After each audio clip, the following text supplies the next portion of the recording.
ಈಗ ಪ್ರಸ್ತುತವಾಗಿ 2023ರ ಚುನಾವಣೆಯನ್ನು ನಾವು ನೋಡಿದಾಗ ಅಲ್ಲಿ ಏನು ಮತದಾನ ಆಗಿದೆ, ಅಲ್ಲಿ ಚರಂತಿ ಮಠ, ವೀರಣ್ಣ ಚರಂತಿ ಮಠ ಅವರು ಎಷ್ಟು ಮತಗಳ ಅಂತರದಿಂದ ಸೋತಿದ್ರು? ಬರೀ 5,000 ಓಟಿಂದ ಸೋತಿದ್ರು.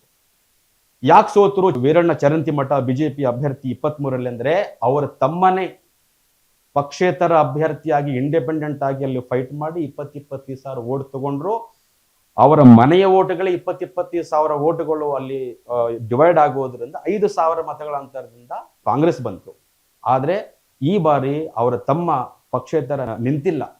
ಹಾಗಾಗಿ ಭಾರತೀಯ ಜನತಾ ಪಕ್ಷಕ್ಕೆ ಒಂದು ಒಳ್ಳೆಯ ಅವಕಾಶ ಇದೆ.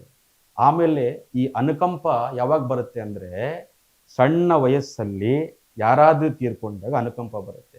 ವಯೋಸಹಜ ವೃದ್ಧ, ವಯಸ್ಸಿನ ಆಧಾರದ ಮೇಲೆ ವಯೋಸಹಜ ಕಾಯಿಲೆ, ವಯೋಸಹಜ ಯಾರಾದರೂ ತೀರ್ಕೊಂಡು ಅಲ್ಲಿ ಅನುಕಂಪ ಇರೋದಿಲ್ಲ. ಸಣ್ಣ ವಯಸ್ಸಿನಲ್ಲಿ ತೀರ್ಕೊಂಡಾಗ ಮಾತ್ರ ಅನುಕಂಪ ಅಲ್ಲಿ ಕೆಲಸ ಆಗ್ತಕ್ಕಂಥದ್ದು.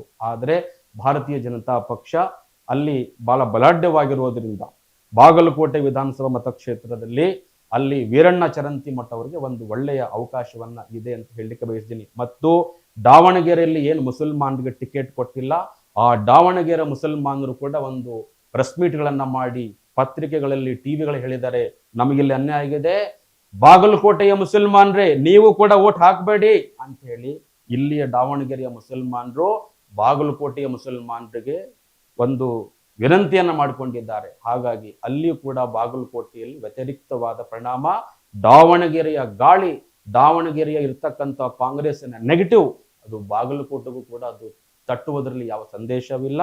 ಹಾಗಾಗಿ ಇರ್ತಕ್ಕಂಥ ವಾಸ್ತವಿಕ ಸ್ಥಿತಿಯಲ್ಲಿ ಭಾರತೀಯ ಜನತಾ ಪಕ್ಷಕ್ಕೆ ಅಲ್ಲಿ ಒಂದು ವೀರಣ್ಣ ಚರಂತಿ ಮಠ ಅವರಿಗೆ ಒಳ್ಳೆಯ ಅವಕಾಶ ಇದೆ ಅಂತ ಹೇಳಿ ಬಯಸ್ತೀನಿ.